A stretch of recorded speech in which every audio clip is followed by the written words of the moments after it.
नहीं, उसका खिलाफत इन्होंने नहीं किया।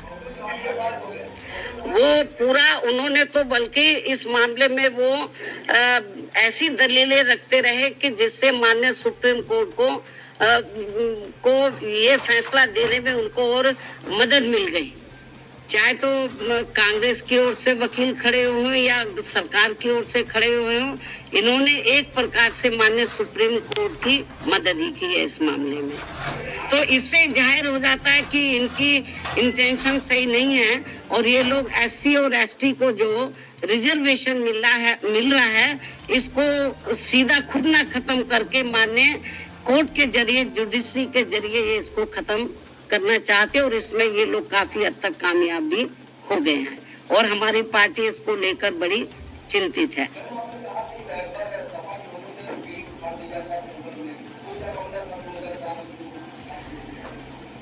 जो एससी एसटी का पदोन्नति में जो आरक्षण का मामला था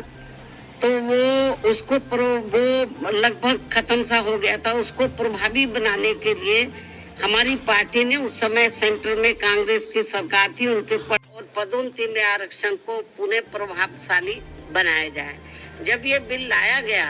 तो कांग्रेस नहीं चाहती थी कि एससी एसटी वर्गों के कर्मचारियों को पदोन्नति में आरक्षण का लाभ मिले। तो कांग्रेस उस समय पावर में थी, तो कांग्रेस और बीजेपी खुद ने आगे आकर उन्होंने समाजवादी पार्टी के जो सांसद है उनको आगे किया और उनकी मिली भगत से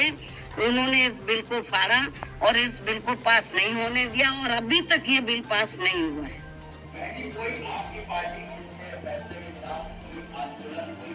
नहीं, अभी आंदोलन मैं आपको जो बताया ना कि हम लोग तो बीजेपी कांग्रेस को कोस सकते हैं क्योंकि इनके वकीलों को सही पैरवी करनी चाहिए थी, सरकार को सही पैरवी करनी चाहिए थी। हमने माननीय सुप्रीम कोर्ट से मीडिया के माध्यम से हमने उनसे अपील की है आज कि वो अपने इस फैसले पर पुनर्विचार करें, इस फैसले को बदले, वरना इस देश में जो करोड़ों दलित और आदिवासी समाज के लोग हैं तो जिनको अपने पैरों पर खड़े करने के लिए परम पूज्य बाबा साहब डॉक्टर अम्बेडकर ने जो इनको आरक्षण की सुविधा दी थी, यदि ये खत्म हो गई तो बड़ा मुश्किल हो जाएगा। और जो लोग ये कहते हैं कि एससी में या एसटी में जो जातियां मजबूत अब हर मामले में आर्थिक तौर पर मजबूत हो गई हैं, तो उसमें से मैं समझती हूँ मुश्किल से 10 या 11% लोग ही मजबूत हो गए होंगे, बाकी 90% लोगों की हालत तो बहुत ज्यादा खराब है। लेकिन माननीय सुप्रीम कोर्ट के इस फैसले से जो लगभग 90% लोग जिनको अभी आरक्षण की जरूरत है तो वो तो और ज्यादा पिछड़ जाएंगे, उनको ये आरक्षण अब मिलेगा नहीं। इस निर्णय के अनुसार यदि उन जातियों को निकाल दिया जाएगा, बहुत बुरा हुआ है ये। और केंद्र और जबकि बीजेपी को चाहिए, वो अपने आप को कहते हैं कि हम एससी एसटी समाज के हिमायती हितैषी हैं, उनको चाहिए पहली बात तो इस केस की पैरवी उनको सही तरीके से करनी चाहिए थी, उन्होंने नहीं की। कांग्रेस ने बेबी ढुलमुल रवैया अपनाया। ऐसी स्थिति में मेरा बीजेपी की केंद्र में बीजेपी की सरकार को, उनकी एनडीए की सरकार को ये कहना है कि यदि आपकी नीयत साफ है तो आप इसमें ये जो भी जजमेंट आया है तो आप पार्लियामेंट के अंदर आप इसमें ये पार्लियामेंट के अंदर आप लोग जो संविधान में आप संशोधन करें और इसको संविधान की 9वीं सूची में लाए और जो सुप्रीम कोर्ट ने जजमेंट दिया इसको पलटे, मतलब क्योंकि पार्लियामेंट को भी पावर होती है, उसको पलटे और नहीं पलटते हैं तो समझ लो ये कांग्रेस हो, बीजेपी हो और भी दूसरी पार्टियों हो, इनकी एससी एसटी के और ओबीसी के रिजर्वेशन के मामले में इनकी नीयत साफ नहीं है।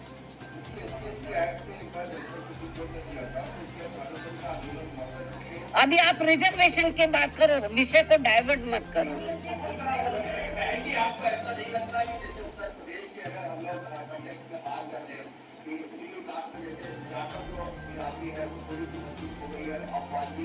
मेरी बात सुनो,